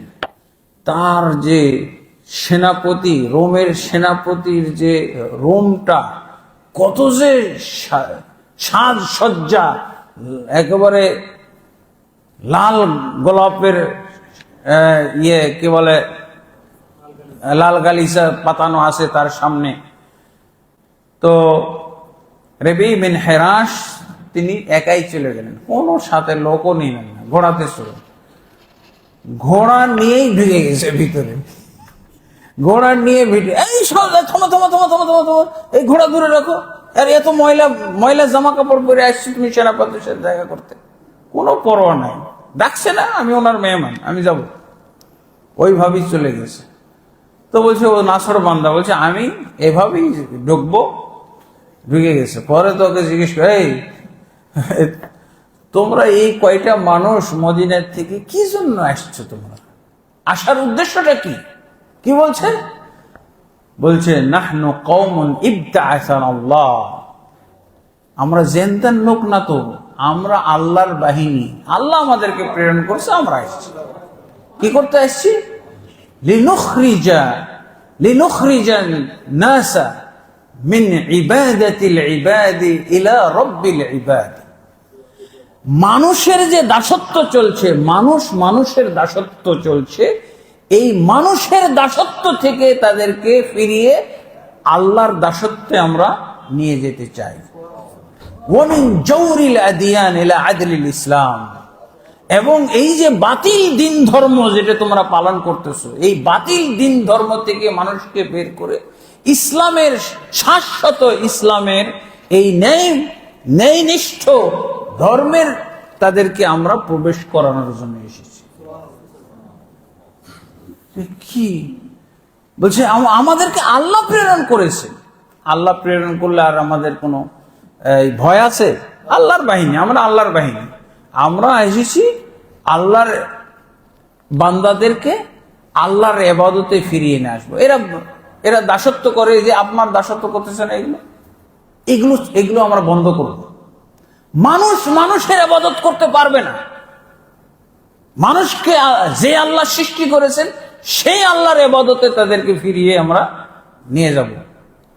আর দুনিয়াতে যে সমস্ত ধর্ম আছে বাতিল ধর্ম, এই বাতিল ধর্মের নিষ্পেষণ থেকে, জুলুম নির্যাতন থেকে মানুষকে আমরা ইসলাম, শাশ্বত ইসলামের ছায়াতলে তাদেরকে নিয়ে আসবো, এই জন্য আসছি আমরা। আল্লাহু আকবার। আবার কখনো কখনো তারা এটাও বলতো, এই তোমরা জানো তোমরা মদ পান করে যে মজা পাও, আমরা মরে ওরকম মজা পাই। শুনেই তাদের গায়ে অন্তরে আতঙ্ক ধরে এসেছিল, সর্বনাশ, এরা মরে এত মজা পায়। তখনই তো তাদের মানে কম্পন শুরু হয়ে যেত। আল্লাহ রাসূল সাল্লাল্লাহু আলাইহি ওয়াসাল্লাম বলছেন, নুসিরতু বির-রুব। আল্লাহ তাবারক ওয়া তাআলা আমাকে বিশেষভাবে একটা সাহায্য করেছেন, আমার এবং আমার উম্মত যারা, তাদের আতঙ্ক আল্লাহ কাফেরের অন্তরে ঢেলে দেওয়ার মাধ্যমে সাহায্য করেছেন। আল্লাহু আকবার। এটা তো রাসূল সাল্লাল্লাহু আলাইহি ওয়াসাল্লাম বলছেন, সহিহ মুসলিমের হাদিস, নুসিরতু বির-রুব মাসিরাতা শাহর। শুধু তাই না, এক মাসের পথের ব্যবধান থেকেই আমার এবং আমার উম্মত মুমিন বাহিনীর আতঙ্ক আল্লাহ কাফেরের অন্তরে ঢেলে দিলেন। আল্লাহু আকবার। এই যে অন্তরে ঢেলে দিয়েছে, তারপরে যুদ্ধ শুরু হয়ে গেল। যুদ্ধ শুরু হওয়ার পর রাজ্যের পর রাজ্য খালি মুসলমানরা দখল করেই যাচ্ছে, দখল করেই যাচ্ছে। আল্লাহু আকবার। কে করতেছে? এই যে আল্লাহ বলছেন, ওয়াকানা হাক্কান আলাইনা নাসরুল মুমিনিন, আমার উপরে ফরজ কাম হলো মুমিনদেরকে সাহায্য করা। আল্লাহু আকবার। দেখছেন আল্লাহ কি ফরজ পালন করতেছে? ওয়াকানা হাক্কান আলাইনা নাসরুল মুমিনিন, মুমিনদেরকে সাহায্য করা বলছেন আমার উপরে ফরজ। হক, হক মানে ফরজ। আমি মুমিনদের জন্য আমার উপরে অধিকার প্রতিষ্ঠিত করে দিয়েছি, আমি নিজে তাদেরকে আমি সাহায্য করবই করব। তারপর কোরআনেই তো আছে, ইয়ানসুরকুমুল্লাহু ফালা গালিবা লাকুম, আল্লাহ যদি তোমাদের সাহায্য করেন, তোমাদেরকে পরাজিতকারী কোন শক্তি আল্লাহ বানাই নাই। তা আমরা পাবো কোথায়? ইন্ডিয়া এত শক্তি, আল্লাহর চাইতে শক্তিশালী নাকি ইন্ডিয়া? আমরা সব এখন আতঙ্কে বসবাস করছি। আমাদের রংপুর নিয়ে যাবে, রংপুর নিয়ে যাওয়ার কায়দা করেই ফেলছে তো, রাম মন্দির বানাই ফেলছে না?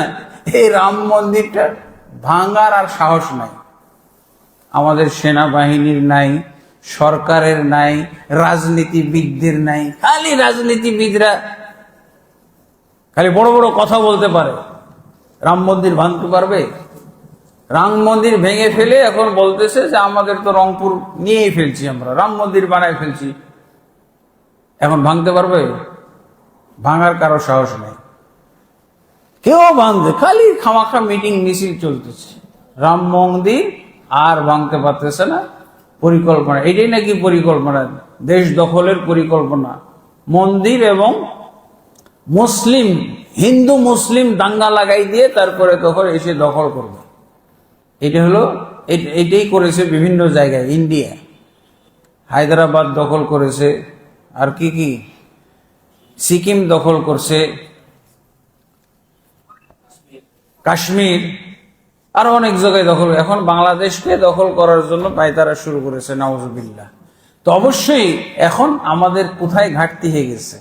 আমরা তো দেখলাম, বাংলাদেশে দেখলাম না, 7% সংবিধান নিয়ে 300 এমপি 7% খাদেম হয়ে কাজ করতেছে পার্লামেন্টে। এখন কি বলেন তো, এখন আল্লাহ কি করবে? সাহায্য করবে? আল্লাহ এখন মুসলমানদেরকে সাহায্য না করা ওয়াজিব হয়ে গেছে। আল্লাহ বলছেন না মুসলমানদেরকে সাহায্য করবেন, এখন মুসলমানদেরকে, এই ধরনের মুসলমানদেরকে সাহায্য না করাটা আল্লাহ ওয়াজিব করে নিয়েছে। কোরআনের সূরা 85, সূরা বাকারার 85 নম্বর আয়াত দেখেন, কি আছে ওখানে লেখা? আল্লাহ বলছেন, আফাতুমিনুনা বিবাদিল কিতাবি ওয়া তাকফুরুনা বিবাদ, তোমরা কি আল্লাহর কিতাবের কিছু অংশ প্রতি ঈমান আনবে আর কিছু অংশের সাথে কুফরি করবে? তারপরে আল্লাহ কি বলছেন, ফামা জাযাউ মান ইয়াফআলু যালিকা মিনকুম ইল্লা খিজিয়ুন, যারা এরকম মুমিন হবে, কিছু অংশ প্রতি ঈমান আনবে আর কিছু অংশের প্রতি ঈমান আনবে না, আল্লাহ তাদের ব্যাপারে বলছেন, ফামা জাযাউ মা ইয়াফআলু যালিকা মিনকুম ইল্লা খিজিন। এই ধরনের মুমিন মুসলিমদের জন্য আমি আল্লাহ অপমান অপদস্থ অনিবার্য করে দিয়েছি। বর্তমান দেখেন মিলান, ফামা জাযাউ মা ইয়াফআলু যালিকা ইল্লা খিজিয়ুন ফিল হায়াতিদ দুনিয়া। এটা শুধু আমরা যতদিন বেঁচে থাকবো, এটা এতদিনের জন্য আল্লাহ এটা ব্যবস্থা করে দিয়েছে। এই যে আমরা বেইজ্জত, এখন আল্লাহ আমাদের অপমান অপদস্থ করতেছে মুসলমানদেরকে। আপনি বাংলাদেশে এটা অপমান না? 7% এই কাফের মুশরিকরা কিভাবে 93% মুসলমানকে কান ধরে উঠাইতেছে বসাইতেছে, বলেন এটা কি ইজ্জত আমাদের? এটা ইজ্জত না বেইজ্জত? এটা বেইজ্জতি। কিন্তু আমরা যদি অনুভব না করি তাহলে করার কি আছে? ওই যে বলে না, জুতা খাইছি কিন্তু অপমান হই না। হ্যাঁ, জুতা খাইলে অপমান না, অপমানিত। এই তো অবস্থা, 7% মিলে আমাদেরকে কান ধরে উঠাইতে বসাইতেছে, তাই না? এই যে কয়েকদিন আগে দেখলেন এই যে কি এই যে মার্শাল আর্ট, কিছু ছেলেপেলেরা মার্শাল আর্ট করতে হবে, মানে কি দাড়ি রেখে তারা কি শরীর চর্চা করতেছে। অথবা এটাকে বলা যায়, বাংলাদেশে তো যখন তখন সাদাবাজদের কবলে পড়তে হয়, ছিনতাইকারীদের কবলে পড়তে হয়, আর ইন্ডিয়ারও কবলে পড়তে হবে। ইন্ডিয়া যেভাবে প্রতিদিন হুমকি দিতেছে, প্রত্যেকটা নাগরিককে দরকার, প্রত্যেকটা নাগরিককে ট্রেনিং দেওয়া দরকার দেশ রক্ষার জন্য, ইমান রক্ষার জন্য না হলেও দেশ রক্ষার জন্য তো ট্রেনিং দেওয়া দরকার। আর এই কাজটা মন্দিরে ইসকন হিন্দুরা করতেছে, মন্দিরে তারা অস্ত্র শস্ত্র রেখে দিয়েছে, প্রকাশ্যে তারা ট্রেনিং করতেছে, কোনো খবর নেই। কেউ বলতে যায় কটু শব্দ করতে পারে না, কারণ ইন্ডিয়া। আমি নিজেও ভুক্তভোগী। আমি তো ঢাকায় থাকি, ঢাকায় বাসা বাড়ি করে, এখানে গ্রামে বছরও একবার যাওয়া হয় না, এরকম অবস্থা। আমার ওই যে ঠাকুরগাঁয়ে পৌরসভা, রানীশঙ্কল পৌরসভায় আমার 16 শতক জায়গা, হিন্দুরা ওইটার উপরে মন্দির করছে। ইন্নালিল্লাহ। আমি দেখতেছি যে বাংলাদেশের সংখ্যা গরিষ্ঠ মুসলিমরা সংখ্যালঘু হিন্দু দ্বারা নির্যাতিত হচ্ছে। এখন আমি অ্যাডভোকেটের কাছে পরামর্শ নিতে গেছি, অ্যাডভোকেট বলেছে সর্বনাশ, এটা মসজিদ হইলে পারা যেত, যেহেতু মন্দির করে ফেলছে এটা আর সম্ভব না, এইটার ব্যাপারে কোনো মামলা লড়াই টড়াই কিছু করতে পারবো না, অ্যাডভোকেট বলে দিচ্ছে। ইন্নালিল্লাহ। এগুলো কেমন মুসলমান, কি মুসলিম, কোথায় আছে মোদি, কোথায় পড়ে আছে, আর এখানে ভয় পেতেছে। এই হলো বাস্তব অবস্থা। সংখ্যাগরিষ্ঠ আমরা তো আগেই নির্যাতন, এই যে 7% কাছে 93% নির্যাতন তো আমরা আইনগত দিক থেকে, দেশ পরিচালনার দিক থেকে, সংবিধানের দিক থেকে আমরা নির্যাতিত, পরাজিত। 7%-এর হাতে ক্ষমতা না, তো এটা কি আশ্চর্য হওয়ার কি আছে? 93% মুসলমান, এদেরকে কি বলা হয়? নামে মুসলমান, ভুয়া মুসলমান। এগুলো হলো ভুয়া মুসলমান, নামে মুসলমান। এটা তো করবেই। আমি নিজেই ভুক্তভোগী, আমি কোনো লাইনই পাইতেছি না, সবাই মোদির ভয় দেখাইতেছে। বলছে জানেন, আপনি যদি এই মন্দিরটা ভেঙে ফেলেন তাহলে কি হবে? পেপার পত্রিকা আসবে, আপনার অস্তিত্বই থাকবে না। এভাবে এলাকাবাসীও ভয় দেখাইতেছে। হ্যাঁ, একবার ছোট তো বলছে একটা সময় আপনার অতিবাহিত হয়ে গেছে, 5ই আগস্ট যদি ভেঙে ফেলতেন তাহলে কাম হইতো। ওই দিন অনেক মন্দির ভাঙা হয়েছে, অনেক নিজেদের যারা দখল করে মন্দির বানাইছিল ওগুলো সব তারা উদ্ধার করে ফেলছে 5ই আগস্ট। তুমি যে আমি তো বুঝি নাই, এখন নাকি আর সম্ভব না এটা। তাহলে রাম মন্দির সম্ভব?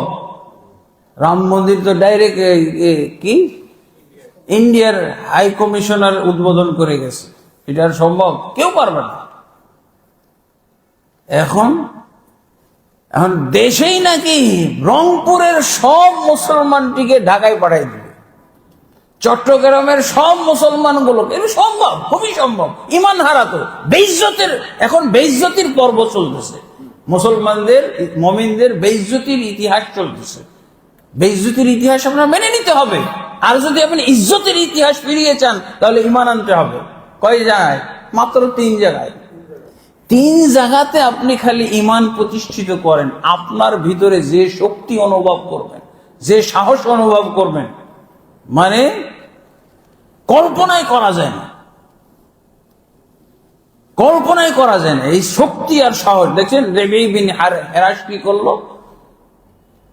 রেবেই বিন হেরাস, এরকম শক্তি সাহস এসে যাবে। আল্লাহ কি ফেরেশতা পাঠাবেন? ফেরেশতাও তো পাঠান, বদরের যুদ্ধে ফেরেশতা পাঠাইছিলেন না? এই জন্য আল্লাহর রাসূল সাল্লাল্লাহু আলাইহি সাল্লাম বলছেন, দেখছেন এই হাদিসটা, আবু দাউদের এই হাদিসটা বলে শেষ করব।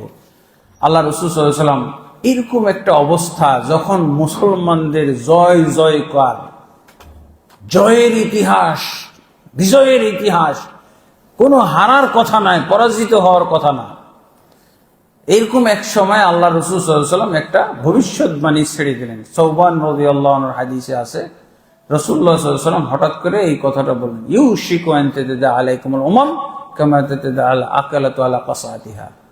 অচিরেই মুমিন মুসলিমদের অবস্থা এরকম হয়ে যাবে। কেমন? সমস্ত কাফের বিজাতি, কাফেররা, ইহুদি, খ্রিস্টান, হিন্দু, বৌদ্ধ, এরা সবাই কি করবে? তোমাদের উপরে ঝাঁপিয়ে পড়বে, তোমাদেরকে চতুর্দিক থেকে ধ্বংস করার এবং কি বলে নিশ্চিহ্ন বিলীন করে দেওয়ার জন্য তারা প্রতিযোগিতায় নামবে। কারা? কাফের মুশরিকরা। সাহাবায়ে কেরাম আল্লাহ রাসূলের এই ভবিষ্যৎবাণী শুনে তাদের ওই 13 বছর মক্কি জীবনের 13 বছরের কথা মনে পড়ে গেছে। কি বলছেন? ইয়া রাসূল আলী কিল্লাতিনা ইয়াউমাইদিন নাহনু ইয়া রাসূলুল্লাহ, কেন এরকম হয়ে যাবে? এখন তো খালি বিজয় ছাড়া কিছুই দেখি না আমরা। মক্কা বিজয় হয়ে গেল, মদিনা বিজয় হয়ে গেল, মক্কা বিজয় হয়ে গেল, যেদিকে যাচ্ছি খালি বিজয় আর বিজয়। এখন আমাদেরও লোক সংখ্যা বেশি। আল্লাহু আকবার। মক্কা বিজয়ের দিন আল্লাহ রাসূল সাল্লাল্লাহু আলাইহি ওয়াসাল্লাম যেই মক্কাকে খালি করে ফেললেন, কাফেররা নির্যাতন করতে করতে করতে করতে মক্কা খালি, সেই মক্কা বিজয় হলো মাত্র হিজরতের 8 বছর পর। 8ম হিজরিতে না বিজয় হয়েছিল? কয় বছর লাগছে? 8 বছর লাগছে ফিরে আসতে। কিন্তু কিভাবে তারা এই যে অন্তরে দিন কায়েম করছে, মুখে করছে, আর কি অঙ্গ প্রত্যঙ্গের মাধ্যমে করছে। আল্লাহ তাবারক ওয়া তাআলা তাদের মধ্যে সেই দিন কায়েম করার শক্তি সাহস দিয়ে দিয়েছে। 12,000 সৈন্য এসেছিল মক্কা বিজয়। এই মক্কার কাফের মুশরিকরা জাহিলি যুগেও কোনোদিন এত সেনাবাহিনী দেখে নাই। মক্কা বিজয়ের জন্য যতগুলো ইমানদার আসছিল, আল্লাহু আকবার, সবগুলো একেবারে পরিপূর্ণ ইমানওয়ালা। এই হলো গণতন্ত্রের ইমান না। আমরা কোন ইমানদার? সব গণতন্ত্রের ইমান, ধর্ম নিরপেক্ষ ইমানদার। কেউ জাতীয়তাবাদী ইমানদার, কেউ সমাজতন্ত্রী ইমানদার। এগুলো ফালতু কথাবার্তা, একটাও ইমানদার না। গণতন্ত্রী ইমানদার এটা কোনো ইমানদারই না। এটা শয়তানের প্রতি ইমান আর আল্লাহর প্রতি ইমান একই কথা। গণতন্ত্রীদের ইমানের কোনো মূল্য নাই, কোনো শক্তি নাই, কোনো এর মধ্যে গুণ নাই। এই হলো মুনাফিক। মুনাফিকদের ইমানের কোনো দাম আছে? কোনো দাম নাই। 12,000 সৈন্য ঢুকলো, সব পালিয়ে গেল, মক্কা ছেড়ে পালাইছে, সব নমুসলিম হয়ে গেল। আর যারা ইসলামকে সহ্য করতে পারেনি তারা হাওয়াজেন গোত্রের সাথে গিয়ে যোগ দিল, উদ্বাস্ত হয়ে গেল। মক্কা থেকে পালিয়ে তারা ওই সাকিব গোত্র হুনাইন এলাকায় গিয়ে উদ্বাস্ত সাজলো, কিন্তু তারা ইসলাম গ্রহণ করলো না। আবার দ্বিতীয় দফায় হুনাইনে তারা মাইর খাইল এই মুমিন বাহিনীর কাছে। আল্লাহু আকবার। এইটা হলো মুমিনের আল্লাহর সাহায্য। এখন মুসলমানদের এই যে আল্লাহ বলছেন যে যারা আল্লাহর প্রতি যথাযথভাবে পরিপূর্ণভাবে ঈমান না আনবে, সূরা বাকারা 208 নম্বর আয়াতটাও পড়েছিলাম শুরুর দিকে, যে ইয়া আইয়ুহাল্লাযিনা, হে ঈমানদারগণ, তোমরা ইসলামে প্রবেশ করো পরিপূর্ণভাবে। আর এখানে আল্লাহ 85 নম্বর আয়াতে কি বলছেন? যে তোমরা যদি কিছু অংশের উপরে ইমান আনো আর কিছু অংশের সাথে কুফরি করো, ইমান না আনো, তাহলে আল্লাহ দুনিয়াতে তোমাদেরকে অপদস্থ, অপমান করবেন, বেইজ্জত করবেন। এটা আল্লাহর দায়িত্ব। আল্লাহ দায়িত্ব নিয়েছেন কিসের? বেইজ্জত করার দায়িত্ব। কিন্তু বেইজ্জত করার কার মাধ্যমে বেইজ্জত করবেন এটাও বলে দিয়েছেন আল্লাহ রাসূল সাল্লাল্লাহু আলাইহি ওয়াসাল্লাম, একটা হাদিসের মধ্যে এসেছে। তারপরে শুধু দুনিয়াতে বেইজ্জতি দিয়েই শেষ না, ওয়া ইয়াউমাল কিয়ামাতি ইউরাদ্দুনা ইলা আশাদ্দিল আযাব, আর কিয়ামতের দিন তাদেরকে কঠিন আযাবে নিক্ষেপ করা হবে, জাহান্নামে নিক্ষেপ করা হবে। তার মানে কিছু ঈমান আনলাম আর কিছু অংশের উপরে ঈমান আনলাম, আসলে তো আমাদের দিনটা পরিপূর্ণভাবে ঈমান আনতে হবে, তাহলে আমাদের কাজ হবে। কমপক্ষে যেগুলো মৌলিক বিষয় সেগুলোর উপরে ঈমান আনতে হবে। আর যারা ঈমানদার তারা কখনোই এক সেকেন্ডের জন্য গণতন্ত্রের প্রতি ঈমান আনতে পারে না। এখন অনেক হুজুর পাওয়া যায় গণতন্ত্রের ফজিলত বলতেছে, গণতন্ত্রের ফজিলত, আর গণতন্ত্রের ফজিলত বলি মন্দিরেও চলে যেতেছে। গণতন্ত্রের ফজিলত বললে আপনাকে মন্দির যেতেই হবে, যে মন্দিরে যাওয়া ওয়াজিব। হিন্দুর সাথে আপনার সম্পর্ক করা, ওয়ালা বারা ধ্বংস হবেই হবে। ওয়ালা বারা মানে আল্লাহর স্বার্থে কাউকে ভালোবাসা, আল্লাহর সাথে কারোর সাথে শত্রুতা করা, এটা আপনার দ্বারা হবে না। আর আল্লাহর স্বার্থে ভালোবাসা, আল্লাহর স্বার্থে শত্রুতা করা হলো বিজয়ের পূর্ব শর্ত। আপনি কিভাবে বিজয় হবেন? ওর সাথে যদি আপনার বন্ধুত্ব থাকে তো বিজয় হবেন আপনি? কিভাবে বিজয় হবেন? আপনি তো নিজেই তার সাথে নিজেকে বিলীন করে দেন। কিসের বিজয়? আপনি বিলীন, কাফেরের সাথে বিলীন। বিজয় হবে তখন। সাহাবায়ে কেরাম কি করেছিলেন? ওমর ইবনে খাত্তাব কি করেছিলেন, কি বলেছিলেন? বদরের যুদ্ধে যারা ধরা পড়ছিল কাফের, বলছে, ওমর বলছেন যে আমার যারা আত্মীয় এটি আমাকে দিয়ে দেন, এটিকে আমি জবাই করব। আর আবু বকর, আপনার যেটি আত্মীয় আপনি এইটি নিয়ে যে জবাই করেন, আল্লাহকে দেখাই দিই। এটার নাম হলো ওয়ালা বারা, এটার নাম হলো আল্লাহর স্বার্থে ভালোবাসা, আল্লাহর স্বার্থে শত্রুতা পোষণ করা, শত্রুতা। এটার নাম হলো এই ধরনের ঈমান যখন আসবে তখন আপনার মাধ্যমে বিজয় আসবে, ইসলামের বিজয়। আর এই যে এমনকি ইসলামের বিজয় আসছে, কিসের বিজয় আসছে? গণতন্ত্রের বিজয় আসছে। এটা হলো শয়তানি তন্ত্র। আর আলেম হয়ে ফজিলত বলতেছে, আর ফজিলত বলার পরে মন্দিরে চলে যেতেছে। হিন্দুর সাথে আপোষ, ইহুদির সাথে আপোষ, খ্রিস্টানের সাথে আপোষ, বৌদ্ধের সাথে আপোষ। আসলে তো এদেরকে মুসলমান বানানোর দায়িত্ব দিয়ে পাঠাইছে আল্লাহ।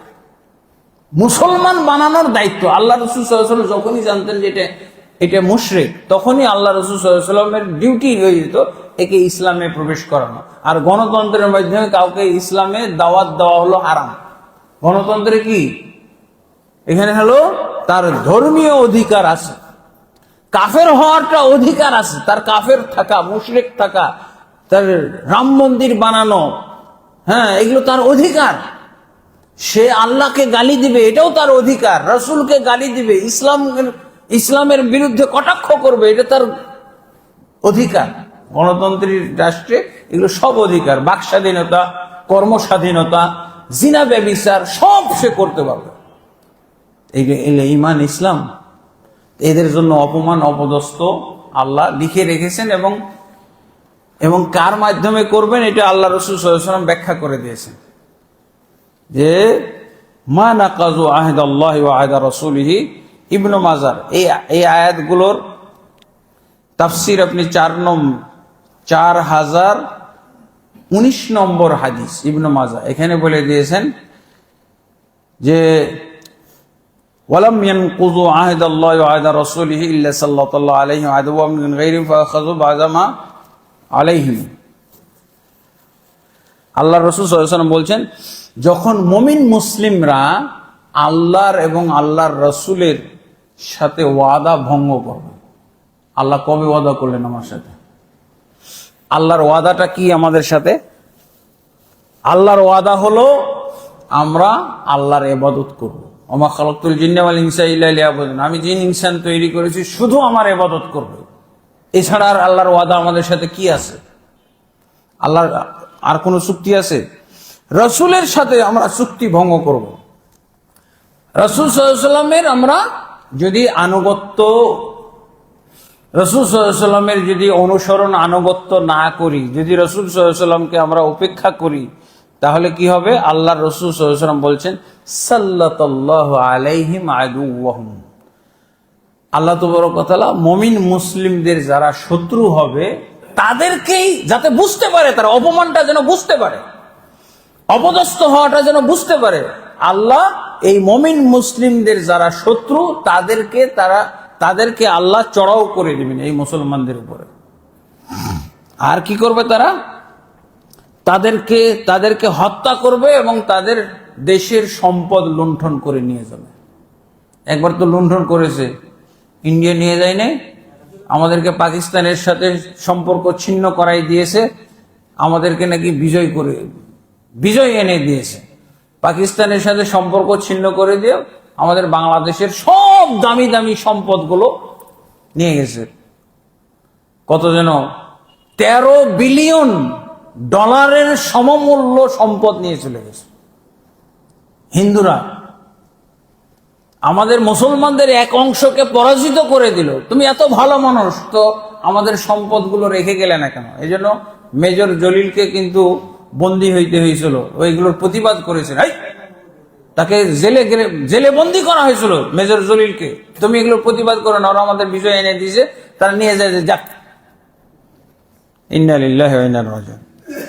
হিন্দুর কাছ থেকে আমরা বিজয়, কত অধম মুসলমান আমরা হিন্দুর কাছ থেকে বিজয় উপহার তারা নিয়ে গেছে। তারা এই পর্যন্ত আমাদেরকে জিম্মি করে রেখেছে, কিয়ামত কাল পর্যন্ত ওরা আমাদেরকে জিম্মি করে রাখতে চায়। আমরা জিম্মি হইতে চাই না, জিম্মি দশা থেকে মুক্ত হইতে চাইতেছি।